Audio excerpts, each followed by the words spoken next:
इस दुनिया में ऐसे बहुत ही कम स्टूडेंट होंगे जिनको ये प्रॉब्लम नहीं होगी कि पढ़ा हुआ याद नहीं रहता।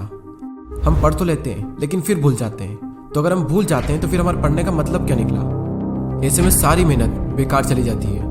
वैसे पहले मैं आपको बता दूं कि अगर आप पढ़ा हुआ याद नहीं रख पाते हैं तो इसका मतलब ये बिल्कुल भी नहीं है कि आपका दिमाग कमज़ोर है। सोचो अगर आपका दिमाग हर चीज़ को याद रखने लग जाए तो एक दिन में हमारे साथ में कितनी चीज़ें होती है। दिमाग का कचरा हो जाएगा अगर दिमाग सारी बातों को याद रखने लग जाए तो। वैसे हमारा मेन टॉपिक है कि हम पढ़ा हुआ याद कैसे रखें। अगर इस प्रॉब्लम का सोल्यूशन निकल गया तो आपका टाइम भी बचेगा और आपको रिजल्ट भी बहुत ज़्यादा मिलेगा।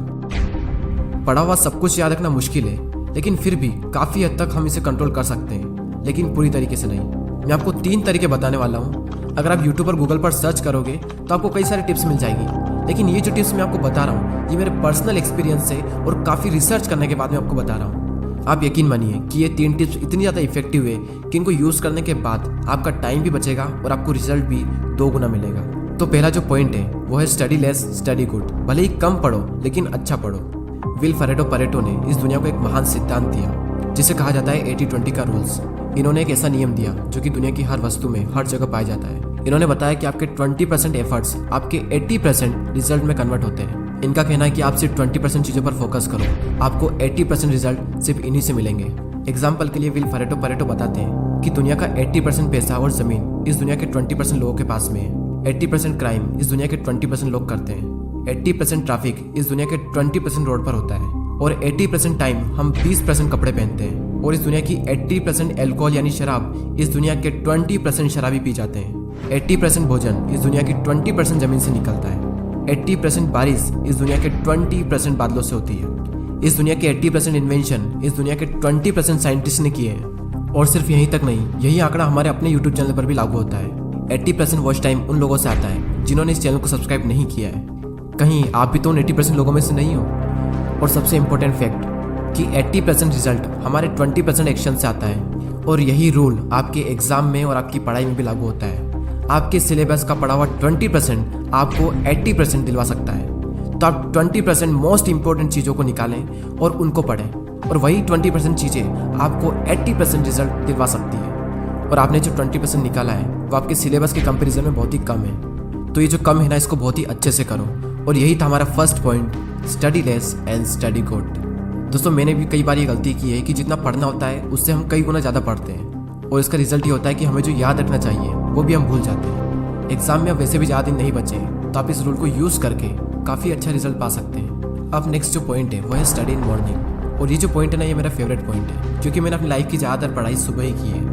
एक तरफ एक स्टूडेंट है जो सुबह जल्दी उठकर 2 घंटे पढ़ाई कर रहा है, और वहीं दूसरी ओर एक और स्टूडेंट है जो दिन में 4 घंटे पढ़ाई कर रहा है। तो ये जो पहला वाला स्टूडेंट है ये ज़्यादा आउटकम दे पाएगा दूसरे वाले के मुकाबले। सुबह जल्दी उठकर पढ़ने के 2 सबसे बड़े बेनिफिट होते हैं। सुबह के टाइम हमारी कंसंट्रेशन सबसे पीक स्टेट पर होती है, और सुबह के टाइम पे जो कंसंट्रेशन होती है शायद ही पूरे दिन में आपको वो कंसंट्रेशन मिल पाएगी। और सेकंड बेनिफिट ये है सुबह जल्दी उठने का कि सुबह कोई भी डिस्टर्ब करने वाला नहीं होता है। एनवायरनमेंट में एक अलग ही साइलेंस होता है, और उस साइलेंस में कुछ नया सीखने का मजा ही कुछ और होता है। आप सुबह जल्दी उठकर 3 घंटा पढ़िए, और उसके बाद में पूरे दिन अगर आप सिर्फ मुश्किल से आधा से 1 घंटा भी पढ़ते हैं तो बहुत है आपके लिए। कहने को तो लोग 8-10 घंटे पढ़ते हैं, लेकिन जो 2-3 घंटे की मेन पढ़ाई जो होती है कॉन्सेंट्रेशन के साथ में, वही सबसे मेन चीज़ होती है। बाकी सब दिखावा है। हमारे देश के प्राइम मिनिस्टर मोदी जी ने भी सुबह जल्दी उठकर पढ़ने को कहा है। एक रीजनेबली सुबह सूर्योदय के पहले अगर तैयार हो करके पढ़ना शुरू करते हैं तो पूरी तरह आप बिल्कुल मन से एकदम तंदुरुस्त होते हैं। जैसे बारिश के बाद आसमान कैसा साफ नजर आता है।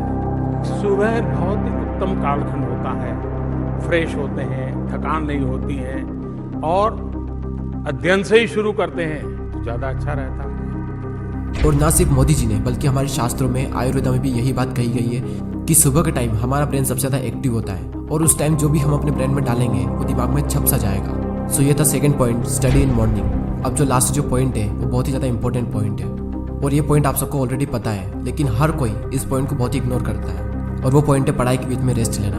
कुछ लोग होते हैं जो रेस्ट ही नहीं लेते हैं, और कुछ लोग ऐसे होते हैं जो बहुत लंबा रेस्ट लेते हैं, और इस बीच में कुछ लोग ऐसे होते हैं जिनकी पूरी ज़िंदगी रेस्ट लेने में निकल जाती है, और एंड में वो खुद रेस्ट इन पीस हो जाते हैं। पढ़ाई के बीच में कितना रेस्ट लेना चाहिए ये मैं आपको नहीं बताने वाला, ये आप खुद तय करें अपने अकॉर्डिंग। आपको फिर से एनर्जी प्रोड्यूस करने के लिए कितना टाइम चाहिए ये आपको आपके अलावा कोई नहीं बता सकता।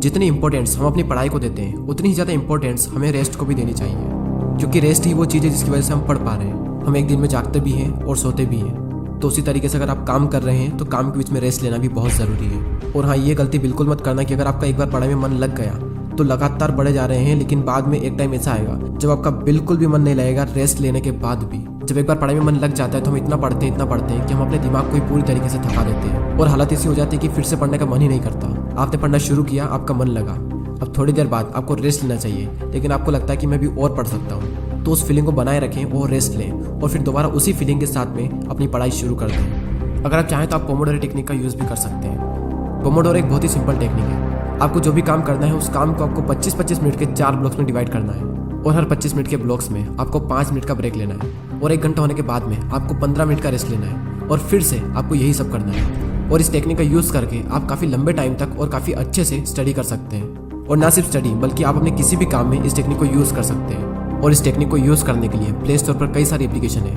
आपको जो भी अच्छी लगे वो एप्लीकेशन आप डाउनलोड कर सकते हैं। चलिए अब हम उन तीनों पॉइंट्स को एक साथ देख लेते हैं और ये भी देख लेते हैं कि हमने इस पूरी वीडियो में क्या सीखा।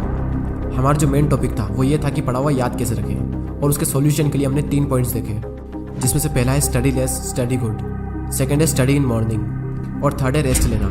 फर्स्ट पॉइंट में हमने 80-20 के प्रिंसिपल को समझा कि किस तरीके से आपको 80% रिजल्ट आपके अपने 20% काम से मिलेंगे, और साथ ही हमने ये सीखा कि आपको फोकस करना चाहिए अपनी 20% स्टडी पर जो आपको 80% रिजल्ट दिला सकती है। सेकंड पॉइंट था कि स्टडी इन मॉर्निंग, यानी कि सुबह उठकर पढ़ो, और इस पॉइंट में हमने देखा कि किस तरीके से आप जल्दी उठकर हाई कंसंट्रेशन वाली स्टडी कर सकते हो। और थर्ड पॉइंट है स्टडी के बीच में ब्रेक लेना, और इस पॉइंट में हमने रेस्ट की इंपॉर्टेंस को जाना। जितना इंपॉर्टेंट जागना होता है उतना इंपॉर्टेंट सोना होता है, उसी तरीके से जितना इंपॉर्टेंट काम करना होता है उतना ही इंपॉर्टेंट रेस्ट लेना भी होता है। और थर्ड पॉइंट में ही हमने पोमोडोरो टेक्निक के बारे में जाना। जो भी काम आप करना चाहते हो उस काम को 25-25 मिनट के 4 ब्लॉक्स में डिवाइड कर दें और हर 25 मिनट के बाद में 5 मिनट का ब्रेक्स लें, और जब पूरा 1 घंटा हो जाए तो उसके बाद में 15 मिनट का रेस्ट लें। और इस टेक्निक का यूज़ करके भी आप लंबे टाइम तक काफ़ी अच्छे से पढ़ाई कर सकते हो। और दोस्तों, अगर आपने पूरे साल पढ़ाई नहीं की है तो अब भी आपके पास में टाइम है, क्योंकि वो किसी ने क्या खूब बात कही है कि जो हो गया उसे सोचा नहीं करते, जो मिल गया उसे खोया नहीं करते। सफलता उन्हें ही हासिल होती है जो वक्त और हालातों पर रोया नहीं करते।